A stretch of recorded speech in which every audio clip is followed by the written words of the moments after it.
वालेकुम। आप देख रहे हैं पाक से 24 न्यूज़। मैं हूं आपकी होस्ट शुमाइला खान। कराची से रिपोर्ट कर रहे हैं मोहम्मद सिद्दीक मुसाफिर। रजब के मुबारक महीने में 27 रजब की रात बहुत अहमियत वाली रात है।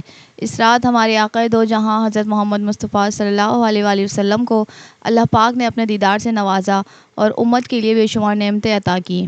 ये मेराज की शब बहुत मुबारक होती है। इस सिलसिले में किमाड़ी ज़िले के मुख्तलिफ़ मसाजिद में इस मुबारक शब के नवाफिल और दुआओं नात ख़्वानी का बेहतरीन एहतमाम किया गया, जिसमें अपने रब से अपने गुनाहों की माफ़ी और अपने मुल्क पाकिस्तान की सालमियत के लिए भरपूर दुआएँ की गईं।